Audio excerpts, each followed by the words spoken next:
Sip. Jadi gini, sebelum kalian kawan-kawan ini kemarin kan sudah tryout ya semuanya, tryout maksud saya tryout yang dari UKOM nasional. Iya Pak. Sudah. Pak. Nah, jadi ada berbagai apa namanya kompetensi bidang keilmuan masing-masing. Nah, ada bidang keilmuan, area kompetensi, domain kompetensi. Semuanya itu dibagi prosentasenya berdasarkan blueprint yang dibawa atau yang diberikan oleh panitianya, atau dalam hal ini adalah AIPNI-nya. Jadi kita mengacu semua ke sana. Nah, untuk proporsinya KMB itu megang yang paling besar. Nah, di sini KMB itu megang sekitar 45-67 soal. Kemudian disusul maternitas 14-25 soal, jiwa 14-25 soal, keluarga 14-25 soal, gerontik sampai 15-16 soal, 5-16 soal, manajemen 5-16 soal, gadar juga sedikit 5-16 soal, komunitas 5-16 soal. Jadi kalau kemarin kawan-kawan ngerasa bahwa yang paling banyak keluar itu komunitas, yang di tryout gimana kemarin? Paling banyak keluar rasa-rasanya yang mana yang paling banyak keluar? Komunitas, KMB? KMB Pak. KMB banyak, alhamdulillah. Nah, memang KMB proporsinya memang lebih banyak. Tapi nanti setelah apa namanya, pada saat menjalani UKOM, kebanyakan ini yang sudah apa namanya uji kompetensi kemarin. Pak, rasa-rasanya kok soalnya yang paling banyak itu kok komunitas ya. Bukan paling banyak komunitas, tidak seperti itu, tapi kebetulan yang KMB sudah dirasa mudah, nah yang komunitas agak sedikit pusing, linglung menentukannya. Jadi kok ketemunya yang susah-susah lagi gitu ya, komunitas lagi yang ketemunya gitu ya. Jadi dirasa banyak gitu. Nah, kemudian jadi kan sebelum apa namanya, sebelum kalian kawan-kawan berperang itu harus nyusun strategi dulu. Nah, kalau sudah tahu KMB-nya proporsinya lebih banyak, nah agak dikuatin sedikit KMB-nya. Jadi kawan-kawan bisa apa namanya menggrade, menggrade apa-apa saja materi yang perlu dikuasai. Tidak semua yang sudah diberikan di kuliah kemarin itu harus dipelajari semua, tapi kita cukup belajar sesuai dengan kisi-kisi yang diberikan saja, gitu ya. Karena yang diujikan di soal uji kompetensi itu adalah soal untuk yang fresh graduate. Fresh graduate maksudnya baru lulus. Jadi tidak akan muncul soal-soal contoh tentang ventilator, itu nggak akan muncul. Atau soal tentang penyakit yang memang tidak ada di Indonesia, itu nggak akan muncul juga. Mustahil, gitu ya. Nah, jadi cukup pelajari yang memang diberikan dari AIPNI gitu ya. Sampai sana bisa dipahami? Lanjut ya? Lanjut Pak. Oke. Lanjut Pak. Sip. Dan yang paling, nah hati-hati, yang sayang nih ya, etik nih. Banyak soal keluar etik 27-45 soal. Etik dan peka budaya. Jadi, dan itu di setiap bidang ilmu ada soal etik. Jadi nilai etik kan cuma beberapa ya. 6, 7, 8 paling yang keluar 8 Pak. Iya 8, tapi yang paling banyak dikeluarkan paling 5. Maksudnya 5 konsep Itu yang paling banyak dikeluarkan. Jadi sayang banget kalau soal itu salah jawabnya gitu ya. Jadi nanti kita akan bahas khusus etik di tiap bidang ilmunya seperti apa gitu ya. Jadi ada beberapa kata kunci yang perlu dikuasai di setiap bidang ilmu. Nah,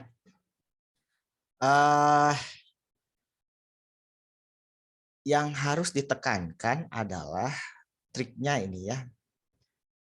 Kalau kawan-kawan mengerjakan soal KMB, dari awal ini saya sampaikan, berarti kita pakai trik KMB. Kalau sudah masuk anak, berarti pakai trik anak. Begitu seterusnya.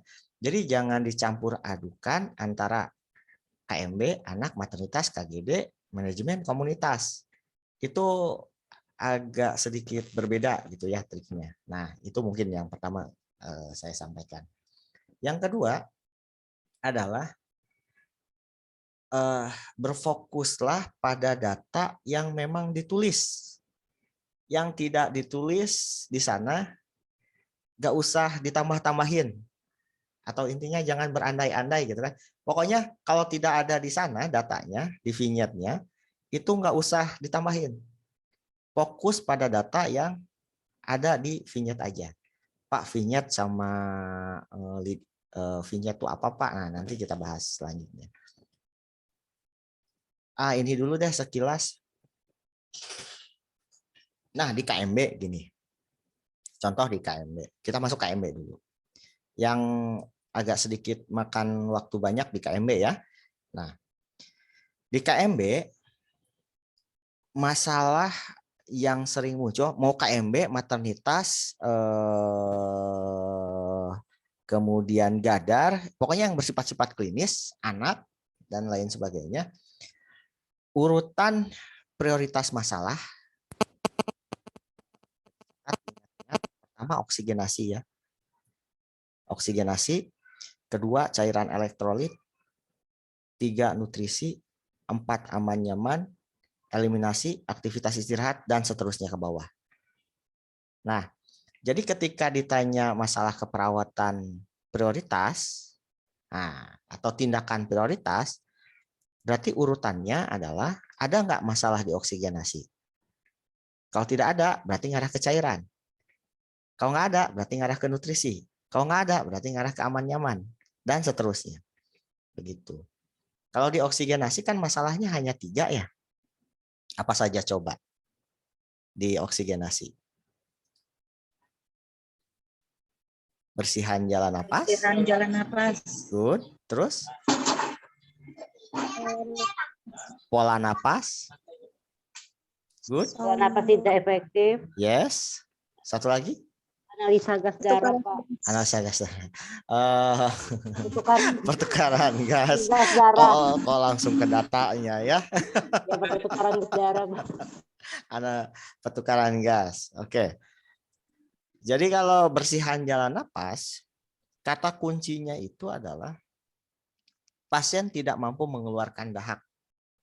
Ada data itu aja, itu sudah kita angkat bersihan jalan napas. Atau itu data mayornya. Atau ketidakmampuan batuk ya tadi ya. Atau terdengar bunyi nafas tambahan. Gargling, snoring, wheezing, atau stridor. Nah, itu jalan napas. Kalau pola napas harus ada data penggunaan otot bantu napas. Itu pola napas datanya. Kalau pertukaran gas harus ada data analisa gas darah. AGD. Yes, good. AGD. Dengan catatan ada data AGD pun hati-hati lihat pH-nya. Kalau pH AGD-nya normal, jangan ambil pertukaran gas. Tapi kalau pH AGD-nya tidak normal, baru silahkan ambil. Nah, sekilas seperti itulah ya. Nah, jadi ada kata-kata kunci yang harus dipahami gitu ya. Oke, next. Sebentar, kayaknya ada yang masuk belum di admit gitu. Oh, sudah. Oke, seperti itu. Ya. Oke, nanti saya bagikan ininya di grup aja ya, saya bagikan ya. Oke. Siapa? Oke. Pak. Nah, lanjut. Sekarang tadi yang saya bilang vignette, lead in, dan option jawaban. Nah, kita harus pahami struktur soal dulu. Gini, saya rasa udah pada hatam ini semua, tapi biar lebih ada yang sudah tahu, ada yang belum. Gini, waktu dalam menjawab soal itu kan sebetulnya 1 menit. Lebih bagus satu soal itu kurang dari 1 menit. Itu paling bagus. Nah, jadi soal UKOM itu paling cuma 3 baris, 4 baris. Jarang yang lebih dari 4 baris, 3 baris gitu ya. Nah, yang harus dibaca duluan di soal adalah ini dulu nih. Lead in-nya dulu. Apakah masalah keperawatan yang tepat pada kasus di atas atau pada kasus tersebut? Nah, cari yang ditanya apa? Masalah keperawatan. Keperawatan. Yang ditanya adalah masalah keperawatan. Langsung kita lihat ke vignette. Nah, ini vignette namanya. Nah, dalam vignette itu pastinya yang harus diperhatikan pertama pasien, identitas ya, umur. Kemudian yang selanjutnya adalah ini. Di mana dia dirawat atau onsetnya di mana, settingnya di mana. Karena itu yang akan membedakan, karena itu sebagai data untuk bahan kawan-kawan dalam membedakan ini soal KMB, ini soal maternitas, ini soal anak, ini soal jiwa, ini soal KGD. Kalau soal KMB nggak jauh-jauh, ruangannya di mana?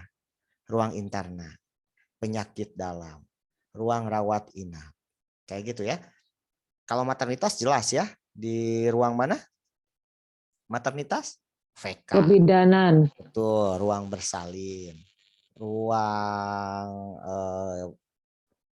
postpartum tuh NIPAS gitu ya. Nah, kalau anak pasti usianya, usia anak gitu ya. Nah, gitu. Kalau KGD berarti di IGD. Kalau komunitas berarti di masyarakat. Kalau jiwa berarti di RSJ. Paham lah ya. Sampai sana paham ya? Insya Allah, Pak. Insya Allah, Pak. Untuk membedakan ini soal apa. Karena tadi saya bilang setiap soal itu punya trik tersendiri. Jangan disamaratakan semuanya. Oke. Yang kedua yang harus diperhatikan adalah keluhannya apa. Keluhan atau diagnosa. Diagnosa medis. Karena itu akan membantu mengira-ngira kira-kira arahnya jawabannya kemana. Kalau keluhannya sesak, berarti masalah keperawatannya arahnya adalah ke masalah pernapasan. Good. Kalau diagnosanya demam berdarah, berarti masalahnya arahnya kemana? Kalau enggak hipertermi, nah kayak gitu. Nanti dibahas nanti ke bawah. Ini hanya pengenalan di awal aja. Kalau DBD, kalau enggak hipertermi, hipopolemi atau risiko shock, kayak gitu. Kalau diare, kalau enggak masalah keperawatannya diare, hipopolemi, kayak gitu. Jadi diagnosa medis atau kalau enggak keluhan diagnosa medis itu bisa mengira-ngira arahnya si data dan jawabannya itu kemana. Sampai sana bisa dipahami? Siapa? Siapa? Karena nanti kita akan membahas per diagnosa medis dan perkeluhan. Jadi biar gampang memahaminya. Nah, ini kan keluhannya sesak. Kemudian pada anamnesa, pasien mengatakan cepat lelah. Nah, di sini kalian kawan-kawan tinggal hitung data aja. Mana data yang paling banyak. Atau mana data mayor yang paling banyak yang muncul. Di sini cepat lelah. Cepat lelah berarti keintoleransi aktivitas cuma 1. Nggak bisa bangun dari tempat tidur sama. Nah ini, batuk berlendir warna putih. Apa berarti? Bersihan jalan napas. Bersihan jalan napas. Sip, good. Nafsu makan berarti Nutrisi. nutrisi, suhu normal ya. Nadi meningkat, tekanan darah sedikit meningkat, nafas sedikit meningkat. Napas Dia Ronki. meningkat. Nah, seperti yang tadi saya bilang, apa dulu yang didahulukan? Nafas? Oksigenasi. Yes, good. Oksigenasi. Yep, betul. Nah, di sini masalah keperawatan yang tepat berarti terkait datanya yang paling banyak terkait pernapasan apa? Bersihan jalan nafas, Pak. Yes, good. Yes. Bersihan jalan napas. Hmm. Kalau pola napas tadi saya bilang apa? Pola napas. Adanya bantuan Otot bantu otot napas. bantu. Otot bantu napas atau ada retraksi dinding dada. dada. Nah, sip. Kalau intoleransi aktivitas, data mayornya nanti ada derajat NIHA. Nanti kita bahas. Kalau nutrisi, datanya harus ada penurunan berat Berat badan. badan 10%. Normal. Fatigue, di atas memang ada fatigue, tapi bukan fatigue, ya kelelahan maksudnya. Nah, ada fatigue, tapi bukan jadi prioritas. Nah, gitu ya. Sampai sana paham? Begitulah caranya baca soal. Sampai sana ada yang ditanyakan dulu? Sebelum kita masuk ke sistem pernapasan? Ada yang ditanyakan dulu? Cukup? Cukup, Pak. Siap. Cukup, Pak. Ada. Lanjut ya, lanjut. Yuk. Langsung ke sistem pernapasan. Yang harus dikuasai di sistem pernapasan. Pertama adalah, nah ini wajib dihafal ya. Wah, lebih tepatnya bukan dihafal sih, dipahami ya. Ingat, ini nilai normal pada dewasa. Berarti untuk soal KMB. Jangan dipakai untuk di anak ya. Jangan dipakai untuk di anak, hati-hati. Nah, nilai normal pengkajian sistem pernapasan, kemudian fokus diagnosa, harus dipahami intervensi, evaluasi. Nah, soal yang sering muncul diagnosa medisnya adalah tuberkulosis. 1, 2 COPD, efusi pleura, pleuritis, pneumonia, hematotorak bisa jadi, atau pneumotorak ada juga. Itu di KGD juga muncul. Nah, sekarang nilai-nilai normal pengkajian sistem pernapasan. Nilai normalnya pada dewasa, respirasi rate-nya, oke, silahkan boleh di ini 10-25, kemudian bunyi napasnya tidak ada bunyi napas tambahan atau bersih. Nah, ini biasa ada soal di proses pengkajian. Diingat-ingat, kalau bunyi napasnya wheezing, biasanya pada pasien asma dan PPOK. Sip. POK. Jadi bunyi soalnya tuh kayak gini. Pasien didiagnosa asma, perawat akan melakukan pengkajian. Apakah hasil yang ditemukan pada pasien tersebut? Berarti apa? Bunyi napasnya wheezing. Nah, kayak gitu. Kira-kira soalnya seperti itu. Kalau soal tentang pengkajian. Sampai sana? Jelas? Jelas, Pak. Sip. Jelas. Jadi ingat-ingat, asma, PPOK, bunyi napasnya? Wheezing. Good. Nah, kemudian, hati-hati ya. Kalau auskultasi harus sinkron. Kalau ditanya hasil auskultasi, berarti jawabannya adalah hasil Auskultasi. Kalau ditanyanya perkusi, berarti jawabannya mengarah ke perkusi. Kalau ke palpasi, berarti ngarahnya ke palpasi. Nah, itu. Hati-hati. Karena nanti ada yang terkecoh, yang ditanyakan di soalnya itu di lead in-nya adalah apakah hasil auskultasi, tapi banyak yang menjawab perkusi. Banyak itu. Nah, perkusi normal, sonor. Nah, kalau yang nggak normal, yuk ingat-ingat, kalau hipersonor ditemukan pada pneumotorak. Sip. Kalau dullness pada pasien efusi pleura dan hematotorak. Hematotorak. Sip.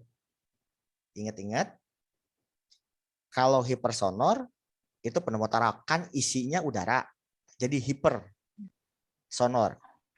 Kalau redup itu pada efusi pleural atau dullness, ya ada cairan. Iya. Sip. Tapi kalau pekak itu ada benda padat, berarti ada konsolidasi paru atau kolaps paru. Gitu ya. Sip. Kemudian bentuk dada normal. Nah, normalnya kan simetris. Perbandingannya antero-posteriornya gitu ya. Ada perbandingannya. Biasanya diameternya adalah anterior-posterior lebih kecil dari diameter lateral. Tapi pada TB, nah, biasanya bentuk dada normal yang ditanya di TB tuh, ya di TB itu biasanya sama tuh, yang pigeon itu. Nah itu pada TB. Nah kemudian nilai normal yang lain adalah nilai AGD, ya nilai AGD. Nilai AGD normal yang harus dihafal nih, pH, PCO2, sama HCO3.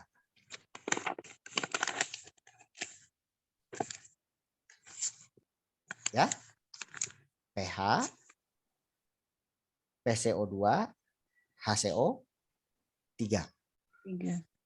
pH 735, 745, PCO2 3545, HCO3 2226. Ada yang bilang 2228. Enggak masalah. Nah, bukan kadang, sering muncul yang ditanya adalah hasil analisa gas darah. Gampang membedakannya. Kalau pH-nya di bawah 735, kita bedakan dulu antara asidosis sama alkalosis. Alkalosis. Good. Kalau di bawah 735 berarti dia Asidosis. Good. Asidosis. Kalau di atas 745 berarti dia Alkalosis. Siap. Nah, sekarang tinggal membedakan respiratorik dengan metabolik. Sip. Kalau respiratorik yang berubah adalah CO2. Mau naik mau turun itu pasti respiratorik. Tapi HCO3-nya nilainya normal. Tetap. Itu respiratorik. Kalau metabolik kebalikannya. Kalau metabolik HCO3-nya yang berubah, mau naik mau turun. Tapi PCO2-nya tetap normal. Siap. Betul. Jadi intinya kalau respiratorik yang berubah PCO2. CO2, sip. Kalau metabolik yang berubah HCO3. Ya, good. Kalau asidosis sama alkalosis mah inget ya 735, 745 gitu ya, di bawah atau di atas. Sip. Good. Ada yang ditanyakan? Pak bertanya Pak, kalau semisal itunya itu terkompensasi itu gimana Pak? Tidak akan muncul, saya jamin. Kemarin soalnya ada satu. Di mana? Waktu kami UKOM itu kemarin ada terkompensasi gitu Pak, asidosis apa? Di UKOM tahun berapa? Kemarin. Ini Pak. Enggak, UKOM dari pemerintah itu Pak. Oh, UKOM fungsional. Bukan Pak, kemarin kami ikut tryout yang kemarin itu kan, yang baru kemarin. Nah. Itu ada satu pertanyaan yang ininya seperti yaitu terkompensasi begitu. Tryout UKOM yang AIPRI kemarin. Siap. Iya Pak. Harusnya itu nggak muncul karena bukan untuk, kalau yang terkompensasi enggak itu untuk orang ICU biasanya. Tapi kalau ada muncul gini, gampang. Berarti harus ada tambahan. Lihat best access-nya. Oh, pakai BE ya Pak? Ya, untuk membedakannya. Gampang. Nih ada di bawahnya. Burem Pak, nggak kelihatan. Cius? Serius. Gedein dikit Pak. Tuh saya elus sedikit. Nah, gini. Nanti saya bagikan. Gini. Iya Pak. Kalau yang terkompensasi, yang tidak terkompensasi yang tadi saya bilang. Oke? Yang terkompensasi sempurna dulu yang gampang mah ya. Kalau terkompensasi sempurna, pH-nya normal. Mau asidosis, mau alkalosis. Kalau dia terkompensasi sempurna, pH-nya Normal. Normal. Jelas? Jelas. Jelas, Pak. Siap. Tinggal terkompensasi sebagian, gitu kan? Iya. Sip. Mau respiratorik atau metabolik? Yang membedakan adalah dinilai base Base excess. excess. Ya. Kalau contoh tadi, kalau asidosis respiratorik sama alkalosis respiratorik atau asidosis atau alkalosis metabolik sudah paham ya? Paham, Pak? Sip. Tinggal terkompensasinya. Ketika kita ambil asidosis respiratorik yang terkompensasi sebagian. Kan tadi asidosis kan pH-nya turun, betul ya? Iya. Nah, kemudian PCO2-nya meningkat ya? Iya. Kalau tidak terkompensasi kan dia normal HCO3-nya. Betul, Pak. Betul. Nah, si tubuh mencoba mengkompensasi dengan meningkatkan HCO3-nya. 3. Iya. Makanya dia terkompensasi sebagian. pH-nya mah tetap turun. Meningkatkan. Dia mengkompensasi dengan meningkatkan basanya. Jadi gini, CO2 tuh sumbernya asam, HCO3 tuh penyeimbangnya, buffernya. Jadi ketika tubuh kelebihan asam, maka tubuh mengkompensasi dengan meningkatkan buffernya. HCO3. Betul. Makanya nilai base excess-nya menjadi meningkat. Jelas? Nah, kebalikannya alkalosis. Kalau alkalosis kan pH-nya meningkat ya. 745. Iya. Tapi PCO2-nya dia alkalosis disebabkan karena penurunan CO2. Oh iya. Iya. Karena CO2-nya turun, maka dia nurunin juga HCO3-nya. Otomatis base excess-nya juga turun. Iya, paham? Paham, Pak. Sip, begitupun kebalikannya. Metabolik sama asidosis metabolik maupun alkalosis. Alkalosis. Sama ya? Jelas? Perlu diulang? Ulang, Pak. Yang mana? Ulang, Pak. Yang mana? Dari awal. Dari awal, Pak. Kalau asidosis sama alkalosis sudah jelas ya? Sudah. Siap. Jelas, Pak. Tergantung nilai pH. Betul. Respiratorik metabolik jelas ya? Siap, jelas. Ya. Tergantung dari PCO2 dan HCO3. Betul. Nah, yang sekarang terkompensasi sebagian. Kalau terkompensasi sempurna udah titik aja. Di ini aja. pH-nya normal aja. Ya? Oh, iya. Ya? Iya, Pak. Kalau terkompensasi penuh udah aja. Dia Gimana, Pak? Tolong diulang, Pak. yang mana? Kalau yang terkompensasi penuh otomatis pH-nya normal.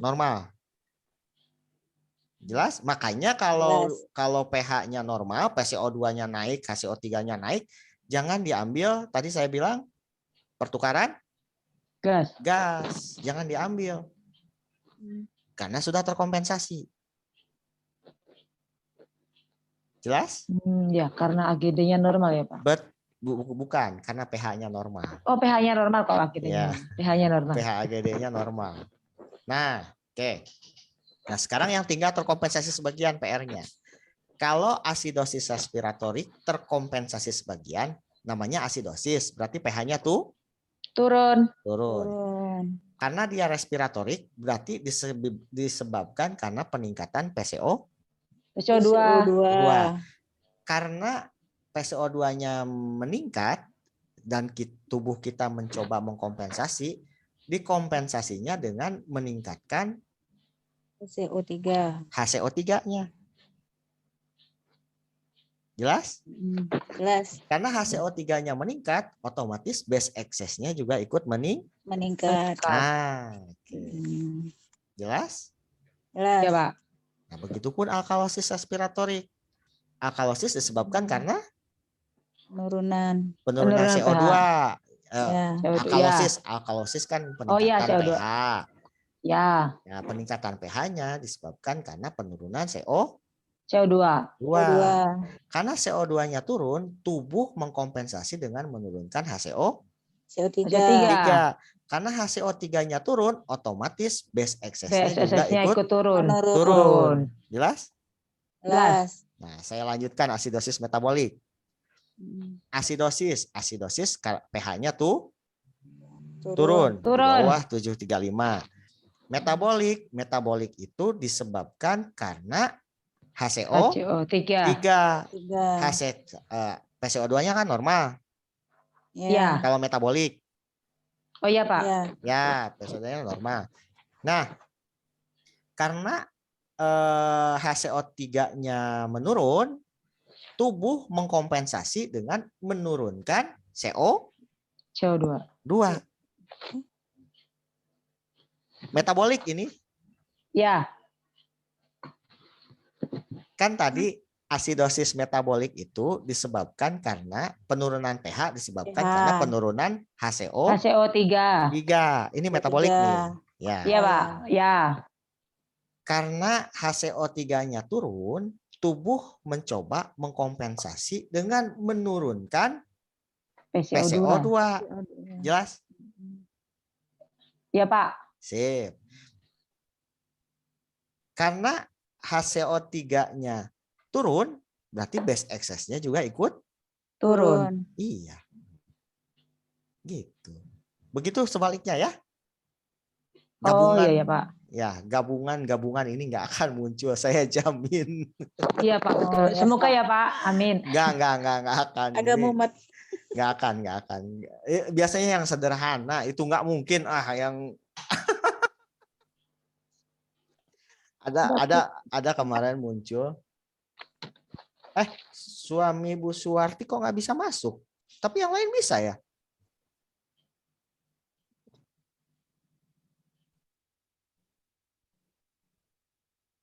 Kenapa? Kan tinggal klik aja kan? Iya, Pak. Di WA saya juga nggak muncul, Pak. Terus kami save nomor saya. Bukan, Pak. Kami pindahkan ulang ke HP suami saya baru muncul warna biru. Oh, kenapa ya? Belum di-save nomor Bapak kali, Pak. Belum di-save nomor saya kayaknya. Iya. Oh iya, harus iya di-save kali dulu ya, Pak. nomor saya. Nomor Pak Rudi. Oh iya.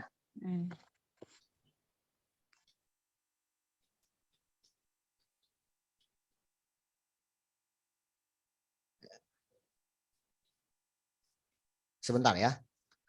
Ya, Pak. Balas dulu.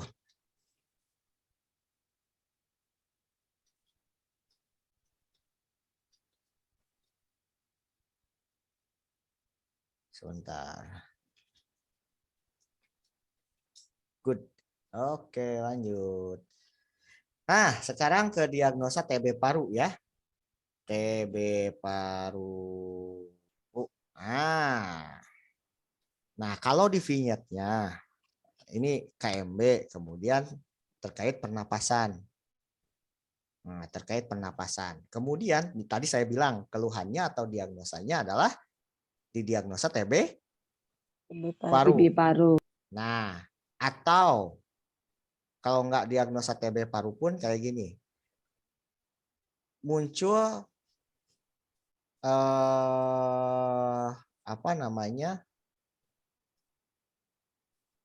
keluhannya seperti ini. Mudah lelah, sesak, batuk berdarah, batuk lebih dari 2 minggu, berat badan menurun. Berarti itu ngarahnya kemana? TB paru. Kalau dia nggak nyebutin TB paru, didiagnosa TB paru, tapi ada keluhannya ini, berarti ngarahnya ke TB paru gitu ya? Ya. Ini berlaku untuk KMB ya, jangan dibawa ke komunitas, hati-hati. Kalau ke komunitas lain lagi. Ya? Ya, Pak. Sip. Ini kita bahas KMB. Kalau ke komunitas lain lagi. Nah, hasil pengkajiannya tadi kan bentuk dadanya kan anterior posteriornya simetris gitu ya ininya. Nah, kalau di TB di pengkajian bentuk dadanya pipih. Jadi pada saat kita pengkajian lihat observasi bentuk dada, apa temuan yang ditemukan? Bentuk dadanya berarti Pipi. pipi. Good. Betul. Kemudian ininya takibnya pernapasan biasanya lebih dari 24 25 di settingnya. Nah, cara penularannya adalah droplet infection. Ya, atau airborne. Biasanya terkait cara penularan adalah pertama di TB itu ya, nggak di komunitas, di KMB sama aja. Adalah terkait penkes atau pencegahan penularan. Sering ditanya tuh. Contohnya kayak gini. Pada saat kita akan melakukan tindakan kepada pasien dengan TB, maka APD apa saja yang harus kita pakai? Nah, pastikan masker nomor utama ya. Iya, Pak. Tapi bukan masker medis, hati-hati. Bukan masker medis. Masker khusus. Apa yang N berapa tuh? Masker N94. itu. Jadi kalau ada pilihan jawabannya masker medis, salah. Gitu ya. Masker. Kalau mau memandikan misalkan pasien, berarti pakai sarung tangan, pakai masker, pakai apa? Gaun tuh, celemek ya? Gaun. Nah, gaun. Nah, pakai itu. Nah, terkait pencegahan. Nah, gitu. Atau penkes terkait pencegahannya adalah dilarang meludah sembarangan. Nah, oke. Dan kalau diagnosa medisnya di awal tadi adalah TB misalkan. Ini soal KMB nih. Pasien didiagnosa TB paru. Kemudian di lead in-nya itu di lead in-nya itu yang ditanya adalah masalah keperawatan utama. Gak akan jauh-jauh jawabannya kebersihan jalan napas, ke pola napas, atau pertukaran gas. Sampai sana paham? Paham, Pak. Sip. Jadi nggak akan jauh. Pokoknya kalau pasien soal KMB nih, pasien didiagnosa TB, yang ditanya di lead in-nya adalah masalah keperawatan utama. Nggak jauh-jauh, pasti jawabannya 3 itu. Bersihan jalan napas, pola napas, gangguan pertukaran gas. Jarang ke nutrisi. Nah, bersihan jalan napas, data mayornya tadi apa? Tidak mampu. Data mayor. Kalau sesak pola napas ada sesak juga. Oh iya, tidak mampu mengeluarkan dahak, Pak. Ada dahak. Good. Terdengar bunyi nafas. Ada suara tambahan. Tuh, ada bunyi napas tambahan. Kalau pola napas, saya ulang-ulang. Dibantu otot napas. Bantu napas. Ada otot retraksi bantu dinding napas. dada. Ada retraksi dinding dada. Good. Kalau pada anak-anak ada pernapasan cuping hidung. Kalau pertukaran gas tadi AGD dengan pH yang tidak normal. Sip. Good. Intervensi perawatan utamanya kalau diagnosa TB, tadi saya bilang edukasi pencegahan penularan. Ke sana. Kedua, batuk efektif. Batuk efektif dilakukan kalau kemampuan mengeluarkan dahaknya bagus. Kalau tidak mampu mengeluarkan dahak, jangan batuk efektif. Jawabannya adalah fisioterapi dada. Sip. Sampai sana paham? Paham, Pak. Oke. Kalau ditanya manajemen nutrisinya pada pasien TB, manajemen nutrisi pada pasien TB adalah tinggi kalori, tinggi protein. Good. Kalau di vignette-nya dibilang si pasiennya itu sudah pengobatan lini 2, pengobatan lini 2 itu berarti dia gagal pengobatan ya? Iya. Nah, kalau itu berarti dia ininya masalah keperawatannya adalah Kepatuhan minum obat. Tuhan. Maka yang harus ini adalah tentang kepatuhan. Sip, good. Kemudian tes dahak, SPS. Tapi ini jarang, tapi nggak apa-apa lah. Saya takut muncul karena di kisi-kisi ada. Tapi selama ini belum muncul. Di kisi-kisi ada tapi belum ada yang buat soalnya. Saya pun malas buat soal tentang SPS. SPS sewaktu yang pertama adalah pada saat pasien Datang. datang ke pasienkes pertama ya. Pertama kali datang. P adalah pagi hari ke-2 setelah bangun tidur. S pada saat di pasienkes hari kedua pada saat menyerahkan dahak pagi. Jadi SPS itu ya. Saya takutnya ditanya prosedural. S yang pertama adalah pada saat datang. P adalah pada saat hari kedua pagi-pagi bangun tidur. S yang selanjutnya adalah sewaktu datang ke pasienkes hari keduanya. Nah, yang selanjutnya tes mantok tes. Ini di anak muncul, di KMB muncul. Diingat-ingat. Yang dimasukkan berapa? 0,1. 0,1 mili. Secara Intradermal. ya IC, intrakutan, intradermal sama. Ya. Kalau pada anak-anak lain hati-hati ya. Ini dewasa ya. Hati-hati. Kemudian daerahnya di mana? Di volar, permukaan, belakang, lengan, bawah. Oke. Sudutnya berapa? 15-30 derajat. 15. 15 sampai 30 derajat. Saya kurang 15-nya. Oke. Kemudian dibaca kapan? Setelah 2 sampai 3 hari. Ya. Jadi si pasien suruh datang lagi 2-3 hari. Nah, bacaannya. Nah, yang ditanya lagi adalah bacaannya. Positif atau enggak.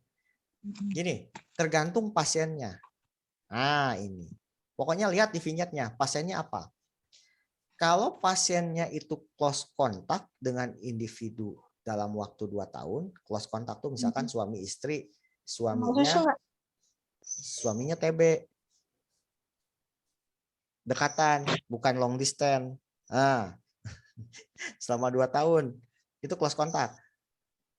Nah, si pasien tersebut positif kalau muncul indurasinya lebih dari 5 mili. Kan YouTube. Yang kedua adalah pasien dengan HIV. Ini yang 5 mili ya. Jadi ada beberapa positif 5, 10, 15. Ingat yang 5 mili sudah dikatakan positif, 5 mm maksudnya. Pertama, close kontak dengan suspek TB 2 tahun sama HIV. Jelas? Itu saja yang harus dihafal. Yang kedua, dikatakan positif dengan indurasi lebih dari 10 mili. 10 mili. Kalau pasiennya datang dari daerah dengan prevalensi TB yang tinggi. Itu 10. Yang kedua adalah pasiennya pengguna nafza. HIV-nya dia negatif, tapi dia pengguna nafza, narkotik, suntik. Itu 10 juga.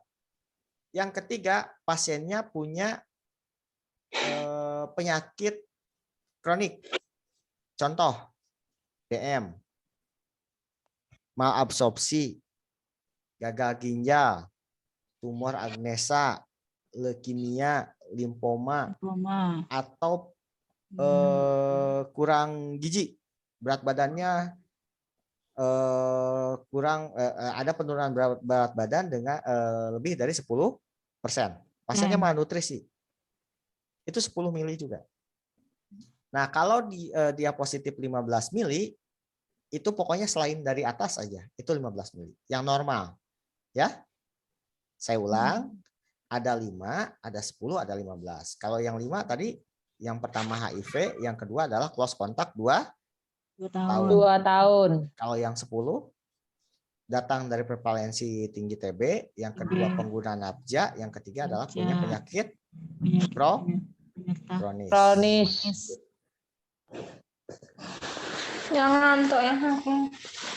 Nah, lanjut. Belum. Ada yang ngantuk. Materi dulu, santai. Soalnya masalahnya kalau saya ke soal, pertama takut menghafal soal. Mumet juga, Pak. Ya, Pak. Iya, menghafal soal. Yang kedua nggak paham. Nggak Betul, paham Pak. materinya. Ini obat enggak lah, tapi yang sering di ini adalah soalnya seperti ini. Pasien dikasih rifampicin misalkan, kemudian mengeluh urinnya berwarna merah. Nah, jadi apa respon perawat? Berarti itu apa? Edukasi. Ya enggak. Respon perawat adalah itu adalah efek Obat. ya efek normal obat, bukan efek samping, efek Oh iya, efek normal obat. normal obat. Nah, kayak gitu paling. Kemudian yang selanjutnya adalah asma bronchialis. Kalau di vignette-nya dibilang pasiennya didiagnosa asma bronchialis, kalau asma itu tadi bunyi napas asma gimana? Wheezing. Sip, good. Gak jauh-jauh kalau asma mah tindakannya adalah terkait pencegahan, jauhkan dari zat Pencetus alergen. asma. Ya. Yang ditanya biasanya pencetusnya. Apa faktor pencetusnya? Itu.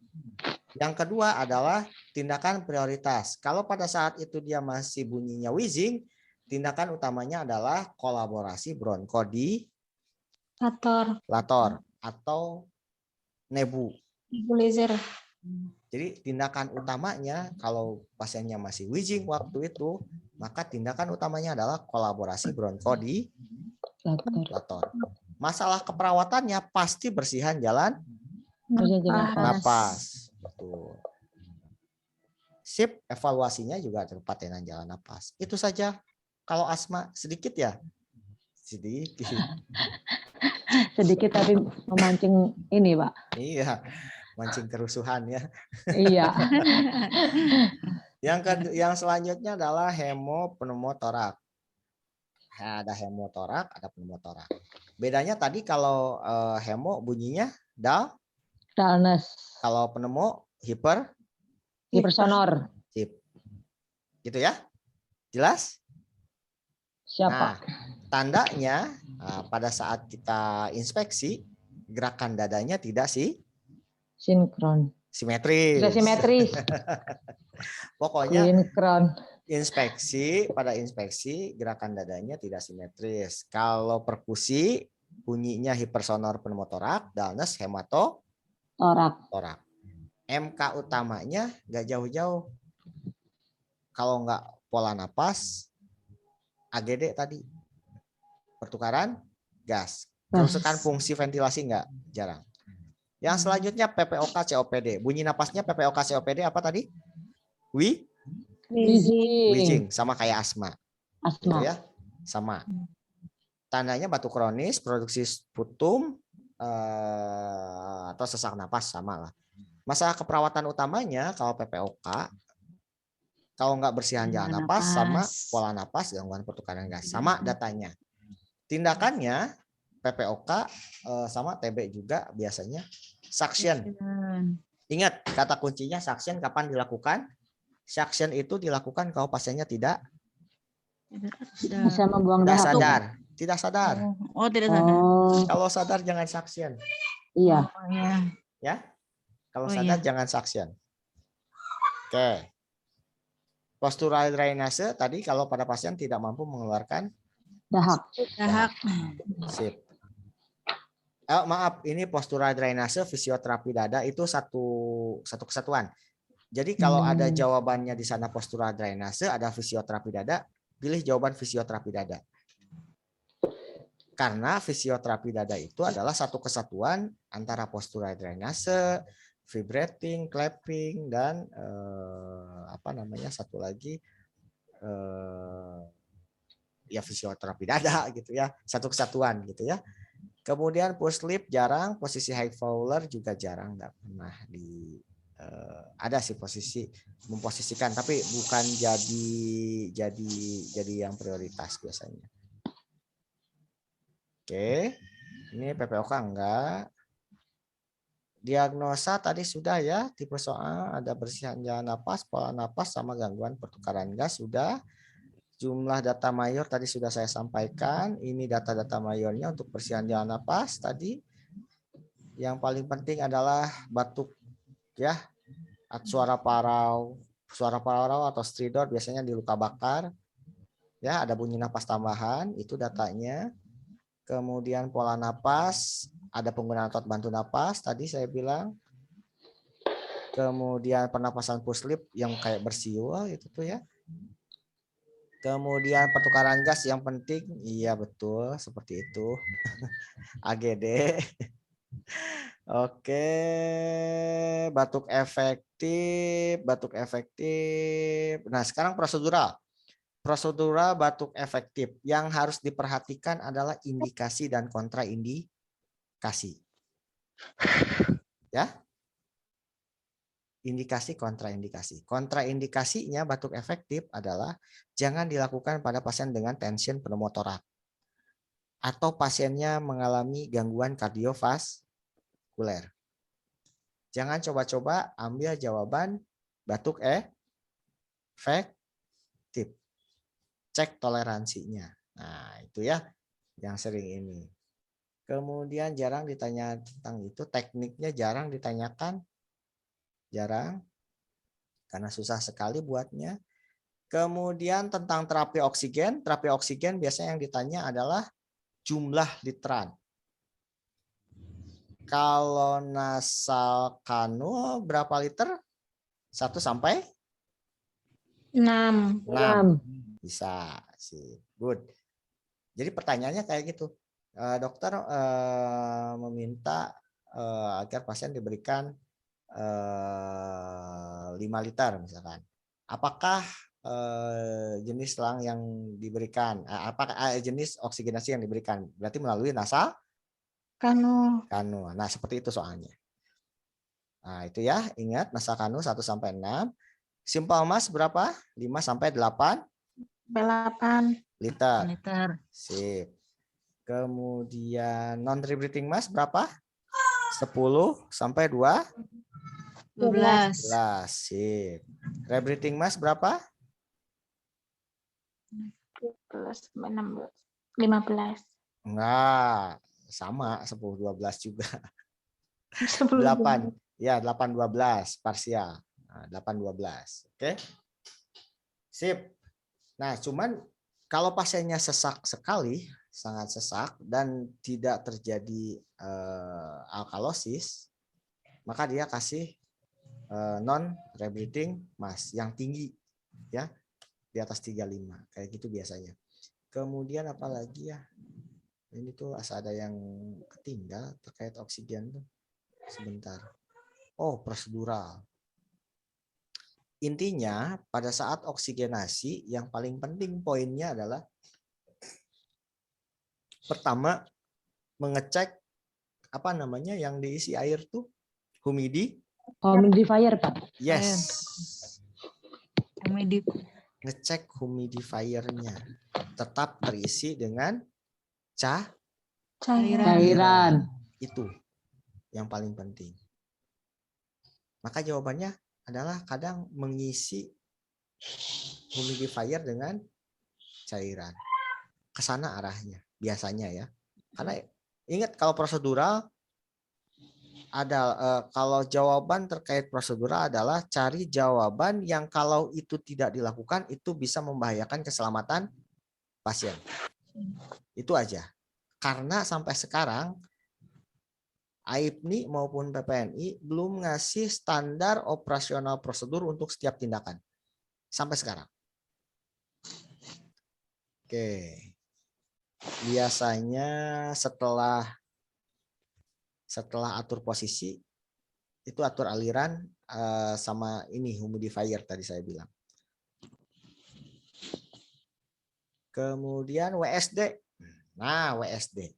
Terkait WSD, yang paling penting adalah jaga supaya udara tidak masuk. Masuk. Jadi kalau misalkan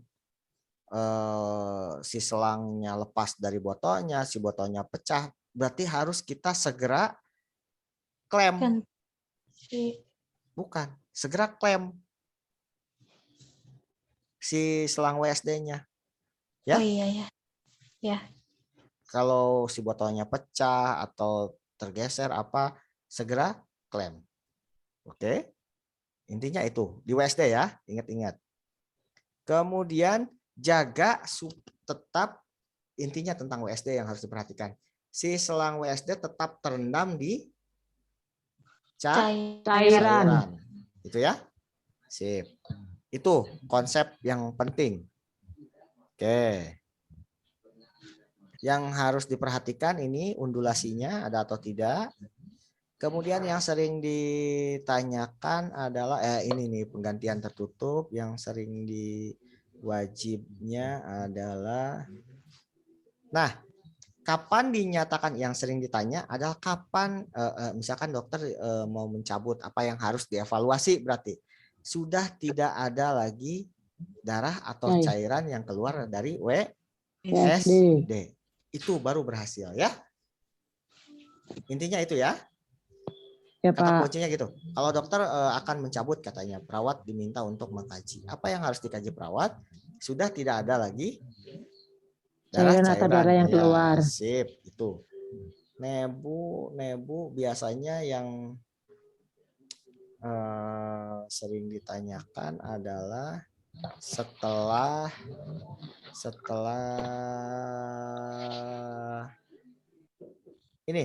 memposisikan. Nah ini ya, setelah memposisikan ini, nah maka jawabannya adalah ini. Ya, dibilangnya misalkan perawat telah memposisikan pasien. Apakah tindakan selanjutnya adalah mengisi nebulizer dengan, bukan Aquades, dengan obat sesuai takaran. Pertanyaannya selalu ngarah ke sana. Ya jauh-jauh ya. Oke. Lanjut. Fisioterapi dada. Fisioterapi dada adalah gabungan antara postural drainase, kemudian vibrating, clapping. Oke. Postural drainase dulu.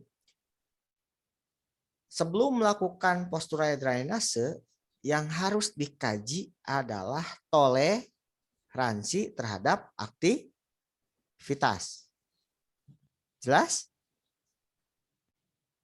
Jadi kalau pasiennya tidak mampu melakukan, ya jangan dilakukan, gitu ya. Kapan dilakukan postural drainase? 1 jam sebelum sarapan pagi dan 1 jam sebelum tidur pada malam hari. Itu waktunya ya. Oke. Kemudian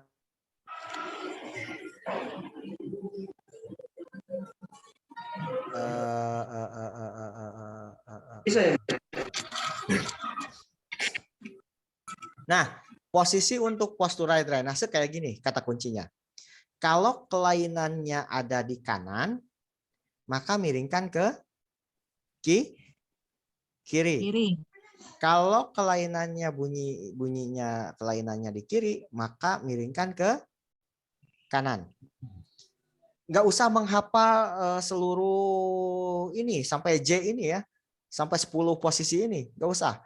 Intinya mah arahkan ke arah yang berlawanan yang ada keluhan.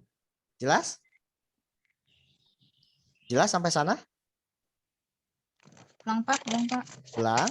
Untuk postural drainase, biasanya pertanyaannya adalah bagaimana posisi pasien?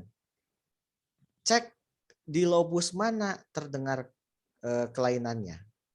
Kalau kelainannya di lobus kiri, maka miringkan ke Ke kanan. Oke. Kalau lobus kanan berarti ke Ke kiri. Nah, kayak gitu. Arah kebalikannya ya. Itu untuk Ya, Pak. postural drainase. Drainase. Oke, lanjut. Clapping jarang. Ini Pak Mangkok, ini di D3, ini untuk D3, vibrating juga jarang. Oke, push sleep juga enggak. Oke, suction tadi saya bilang adalah pada pasien tidak sadar. Oke. Yang penting dalam suction pertanyaannya adalah ini. Sebelum dilakukan suction, apa yang harus dilakukan oleh perawat? Pertanyaan kayak gitu. Kasih Oksigen. oksigen. Ingat, kalau pertanyaannya perawat akan melakukan suction, apakah tindakan yang harus dilakukan perawat sebelum melakukan suction? Berarti berikan Oksigen. atau tingkatkan saturasi dengan mengasih oksigen pastinya gitu ya. Nah, berapa lama oksigennya dikasih? 2 sampai 5 menit. Sip. Itu. Kemudian berapa lama kita melakukan suction? 5 sampai 10 detik. Berarti paling lama adalah 10 detik. Jangan lebih dari 10 detik. Sip. Itu. Soal ya, soal.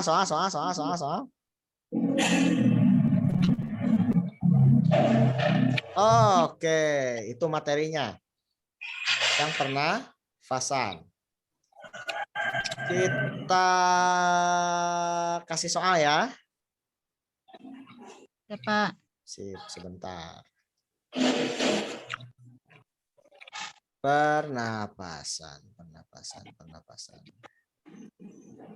Sebentar.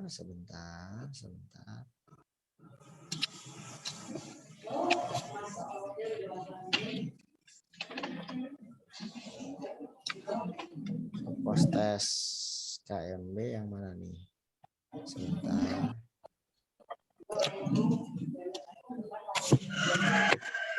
Muskulo, endokrin, saraf.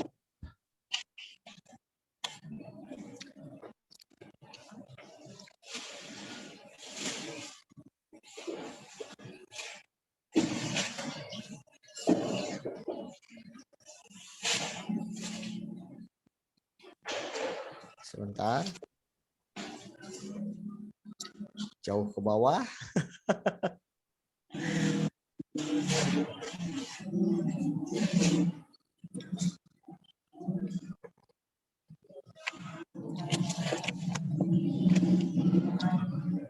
Sebentar ya, saya buka dulu filenya. Stop share. Ya, Pak.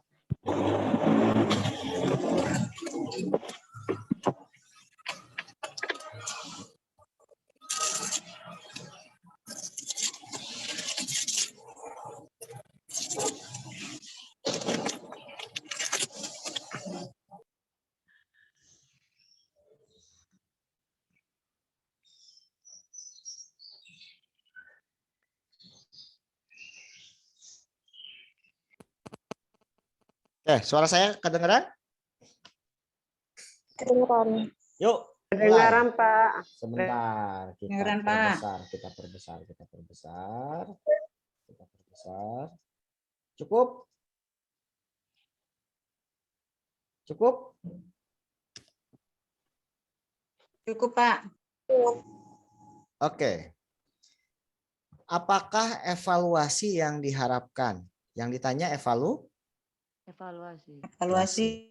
Kalau ini soalnya adalah tentang KMB pernapasan semua nih. Jadi nggak ada soal selain non pernapasan, nggak akan ada ya. Ini kumpulan soal KMB di pernapasan. Yang ditanya adalah evaluasi yang diharapkan. Kita lihat laki-laki 69 tahun di ruang internal, berarti soal KMB. Keluhan sesak napas, batuk berlendir. Jalan napas. Pengkajian tampak lemah, sesak, terpasang O2, batuk disertai lendir berwarna kekuningan. Jalan, napas. Ronki, jalan, napas. Napas. Oke. Yang ditanyakan tadi evaluasi ya. Tindakannya yang sudah dikasih adalah Nebulizer. nebulizer. Maka evaluasinya adalah kemampuan mengeluarkan Mengeluarkan sekret. dahak. Jelas? Jelas. Jelas? Ya, mudah ya. Mudahnya. Udah. Mudah. Sebentar, admit ada yang masuk. Lanjut. Apakah tindakan keperawatan mandiri atau apa tindakan keperawatan pada kasus tersebut? Laki-laki 54 tahun, bangsal interna, KMB, keluhan batuk produktif. Oksigen, pernapasan. Hasil pengkajian batuk produktif, dahak sulit dikeluarkan. Keluarkan. Kalau ditanya masalah keperawatannya apa? Kan ini ditanya tindakan keperawatan. Ya. Kalau ditanya masalah keperawatan apa? Bersihan jalan napas tidak efektif. Pintar. Aduh, snoring.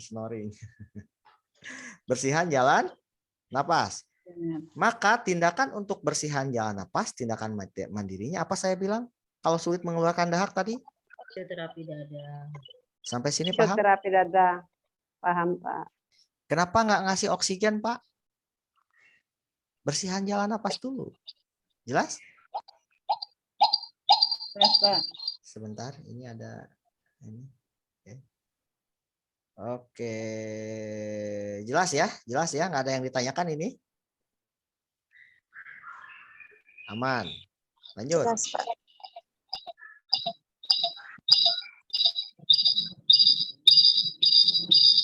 Sebentar, mute dulu. Ada ini ke saya bergema. Oke. Apakah tindakan yang tepat untuk kasus tersebut? Yang ditanya adalah tindakan yang tepat. Oke, 52 tahun perawatan interna dengan penurunan kesadaran. Ingat, penurunan kesadaran. Tampak pasien sesak, terdengar suara ronggeng kasar. Bersihan jalan napas kan? Iya, Pak. Ya. Pasiennya penurunan kesadaran. Jelas? Jelas, Jadi Pak. apa yang harus dilakukan? Action. Iya, seperti itu. Oke. Mudah ya. Kalau udah ada ininya mah mudah ya. Oke, apakah kriteria hasil yang diharapkan? Kriteria hasil berarti terhadap tindakan. Kalau nggak tindakan terhadap masalah. Kita lihat. Melakukan asuhan keperawatan laki-laki 48 tahun sesak napas, berarti masalah napas. Tampak ikterus, oke, kekuningan, ada PTQ, ekonomis pada lengan dan tungkai. Tampak ada udem ke kelebihan volume cairan kan? Ya. Keras membengkak, BB turun 9 kg dalam 6 bulan. Nutrisi ada juga ya? Cairan ada, nutrisi ada, oksigen juga ada gitu ya?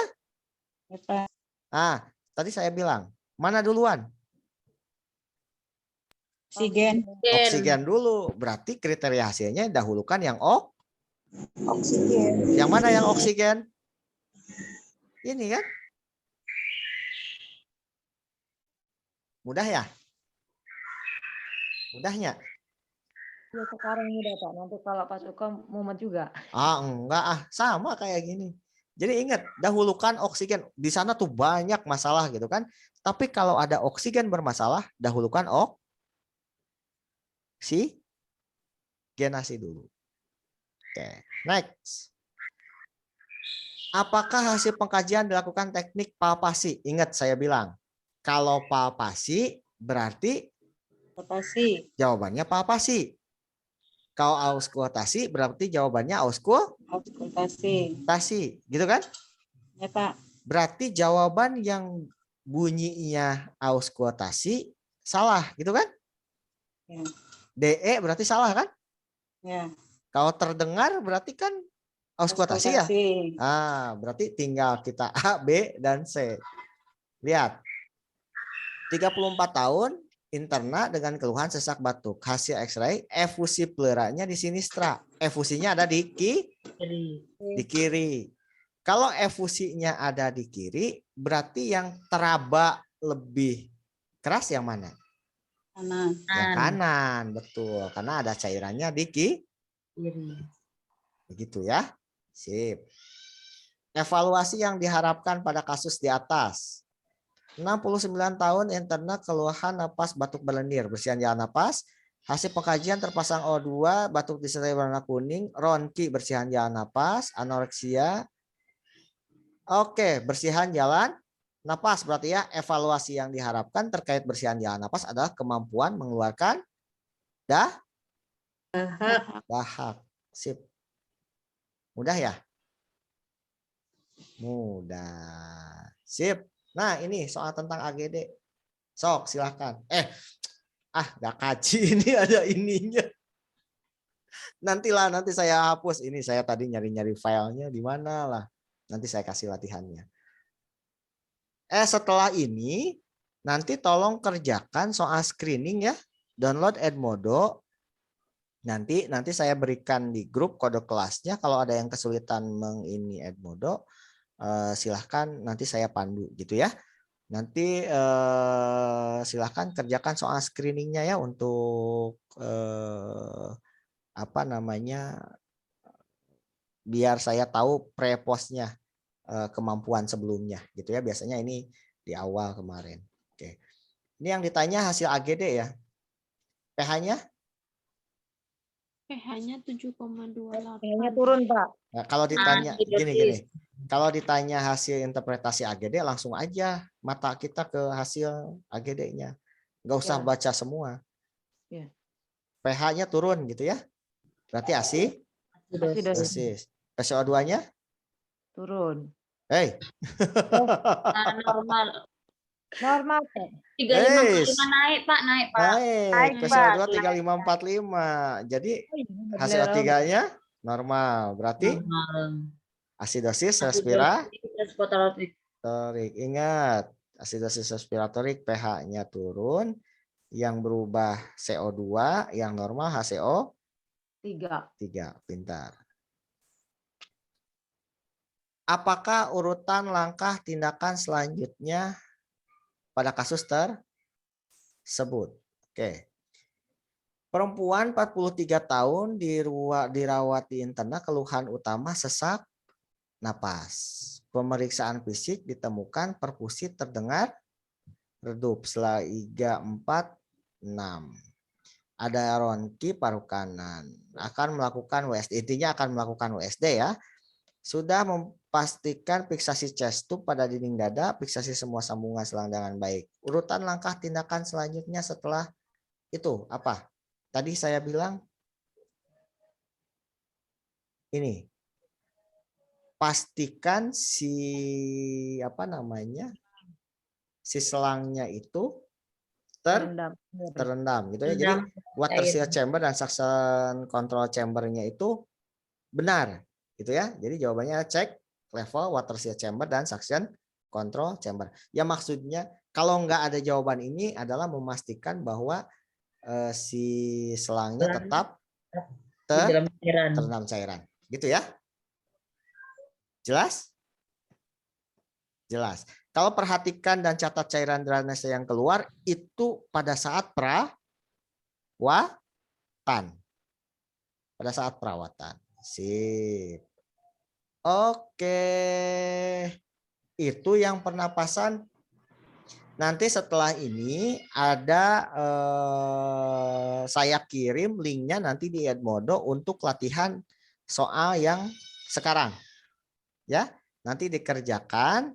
Sekaligus dikerjakan yang tes screeningnya. Nanti kita bahas tes screeningnya. Itu saja mungkin ada yang ditanyakan. Ada yang kurang paham? Pas, Pak. Pas, Pak. Insya Allah paham, Pak.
Saya ngomong sendiri di mute.